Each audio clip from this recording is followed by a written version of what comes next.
Kuni kecha Galaxy S25 yangi qatorining relizi bo'lib o'tdi. Barcha modellar hozirda MacBro'da taqdim etilgan. Bugun esa biz S25 Ultra'ning top versiyasini sharhlaymiz. O'zga tashlanadigan birinchi narsa bu smartfonning yangi shakli. Smartfon o'tkir burchaklardan voz kechdi.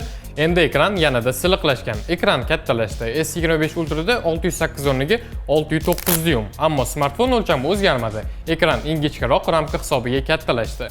S25 Ultra ekranni Gorilla Armor 2 himoya qiladi. Yaxshilangan shulga qarshi qoplamali oyna ushbu yozda nihoyat tasdiqotadi. Ishlab chiqaruvchi oynaning mustahkamligini yaxshiladi va u 2 metr balandlikdan tekis yeziga tushganda sinmaydi deya ta'kidlaydi. Protsessor barcha Android smartfonlar orasida top bo'lib, bu Galaxy uchun Snapdragon 8 Elite, ya'ni tezlashtirilgan versiyasi. Juda ko'p sun'iy intellekt fishkalari S25 Ultra uchun ekskluzivdir.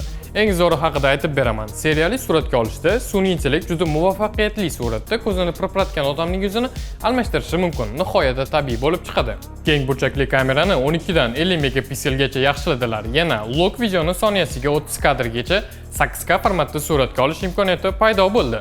Va bu yangi telefon afzalliklarining to'liq ro'yxati emas. Tashrif buyuring, ushlab ko'ring. C1dagi filialimizda yangi mahsulotga baho bering.